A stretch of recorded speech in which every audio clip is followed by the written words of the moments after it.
Uncle uncle শুনেন একটু শুনেন, আপনি নাকি বলেছিলেন বাংলাদেশে 100 বছর কিছু হবে না, এরকম কিছু? আপনি আবার আসছেন আমার পিছনে, আপনারা বলছি যে আসেন না, এই কথাগুলো বলছে, এইগুলো আসলে কি আপনি ভিডিও করতেছেন? না আপনি বলেন, সমস্যা নাই। না, আপনারা বারবার বারণ করলাম, আসার জন্য নিষেধ করলাম, আপনি না। এগুলো বলতেছেন, এগুলো শুনবেন আপনি? না আপনি তো বলেছিলেন এর আগে, অনেক আগে বলেছিলেন 100 বছর কিছু হবে না, এই বিষয় নিয়ে আমরা 100 বছর কি বাংলাদেশে যে পর্যন্ত মনে করেন যে ভালো একজন শাসনকর্তা না আসবে, বাংলাদেশে কোনো কিছুই সম্ভব না। আমরা কিভাবে সম্ভব করবেন? কোন জিনিসের ট্র্যাগেল আছে, কোন জিনিসটা সেফ আছে? এত হাজার হাজার কোটি কোটি টাকা নিয়ে যায়, কে চেক দিতে পারে? আপনি কি এগুলো কোনো চেক দিতে পারছে? কোনো বিচার হয়েছে এগুলোর? অনেকে বলে যে আমার বিচার চাই, বিচার চাই। ও কার কাছে বিচার চা? কারো কাছে বিচার বিচার চাবে কার কাছে? আপনি একটা জিনিস খেয়াল করছেন, একটা বাড়ির যদি 20টা মানুষ থাকে, ওই বাড়ির যদি কর্তায় যদি ভালো না থাকে, সে যদি নাই বোঝে তাদেরকে কিভাবে চালাবে, তাহলে ওই বাড়ির ফ্যামিলিটিকে ভালো থাকবে? আপনি তো বলেছিলেন 100 বছরের কথা, তো আপনি এই বিষয়ে কি জানছেন বা কি দেখছেন এরকম ভাবে কোনো? জানার কি বাকি আছে ভাই? এই যে 38 বছর বয়স আমার, এর ভিতরে দেখতেছি নৌকা, ধানের শীষ, এই তো দেখে দেখে আসতেছি। কেরা কতটুকু শিখতে পারছে তা তো দেখলাম, অনেক দেখছি। আমি চাই, আমার মতো চিরদাসের কথায় তো আর বাংলাদেশের কোনো আসে যায় না। তারপরেও আপনি যেহেতু আসছেন, এখন আমি কথাটা বলে দিব, আপনি শুধু পিছে পিছে ঘুরতেছেন। যাই হোক, আপনার নতুন কেউ আসুক দেশে, আমি চাই নতুন কেউ আসুক দেশে, ভালো কিছু করুক।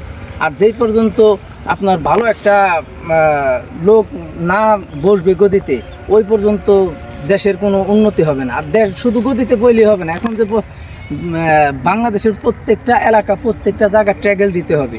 আর এর জন্য দরকার প্রচুর পরিমাণে সিআইডি, প্রচুর পরিমাণে আপনার গোয়েন্দা বিভাগ। আর আপনার মনে করেন যে বিষয়ে বা কোনো গোয়েন্দা বিভাগে কোনো তুলনা মতন ঘটনা হয়েছে এরকম কিছু?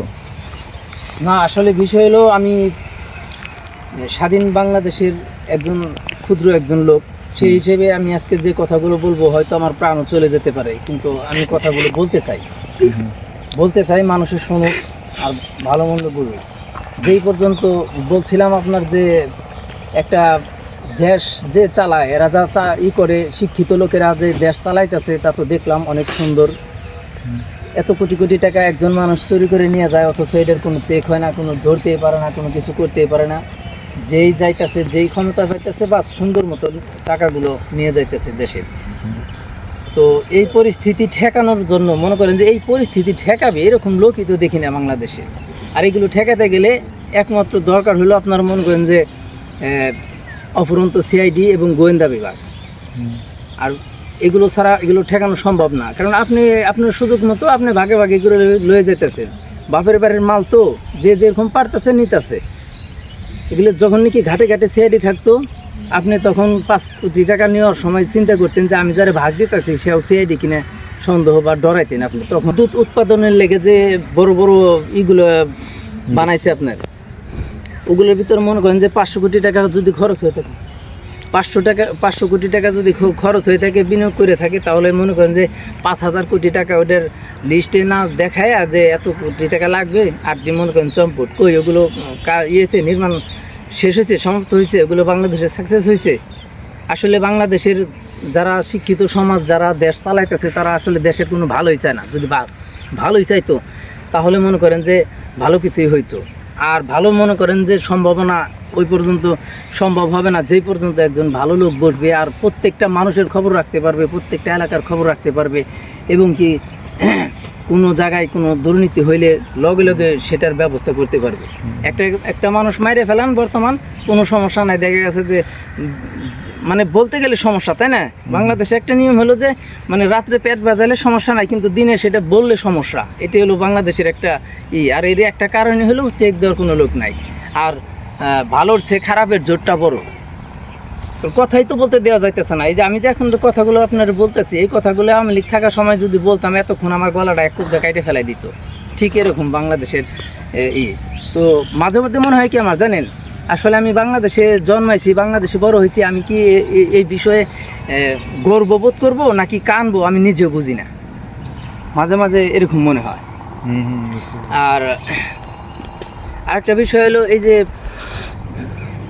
বাংলাদেশে মনে করেন যে এমনও লোক আছে যাদের অনেক মেধা ভালো, যদি এখন বলে যে বাইরে থেকে জানে সেই বিষয়ে আপনার, তারা মনে করেন যে তাকে নিয়ে যাবে, তাদের ইউজ করে প্রচুর পরিমাণে টাকা কামাবে, সেটা কোনো সমস্যা নাই। আর যদি বাংলাদেশে কেউ কিছু বানাইতে যায়, কিছু করতে যায়, বাস তারে ধরো, বাস মারো, এই করো, বাস কেন করলা তুমি এগুলো, কার পারমিশন নিয়েছো? আর আমাদের দেশে তো একটা ডায়লগ আছেই, এই তুই আমাকে চিনিস, আমি কে, আমি অমুক, বাস। দেশের পরিবর্তন এত সহজ। দেশের পরিবর্তন হবে যখন আপনার মনে করেন যে প্রত্যেকটা মানুষকে রেসপেক্ট করতে হবে, আপনার একে অপরকে সম্মান দিয়ে কথা বলতে হবে, ছোট হোক বড় হোক প্রত্যেকের সম্মান বজায় রেখে তারপরে কথা বলতে হবে। কারণ আজকে এখন যে অবস্থা, বাস কিছু হইলে বাস হামদাম, ওকে ধরো, বাস এই করো, বা তোমার এলাকায় কে আছে, কে উল্টা কথা বলে, এই নিয়ে তো বিশাল তোলপাল। দেশে আগামীতে কি হবে তার কোনো দিকদেশা আছে? যে পরিমাণে মানুষ মারা যাইতেছে আর যাবে, এর তো কোনো বলার বাহিরে। বর্তমান তো বাস মুরগি একটা বা শিয়াল হলো অনেকগুলো, কে যে শিয়াল আর কে ভালো মানুষ বলা বড় দায়।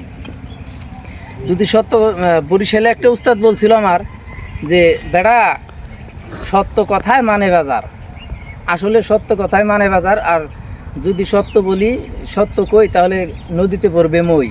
যাই হোক, আমার প্রাণ যদি চলেও যায় আমার কোনো আফসোস নাই। আমার মতো ছোট্ট একটা মানুষ দিনে 5 বার মরলে আর 5 বার বাঁচলে কারো আসে যায় না। কিন্তু কথাগুলো বললাম, যদি মানুষ শুনে মানুষের একটু জ্ঞান হবে সেটাই। আর ভিডিওর শেষে একটা ভিটামিন সি আছে, ভিটামিন সিটা দিয়ে দেব সবার জন্য, বাংলাদেশের প্রত্যেকটা মানুষের জন্য।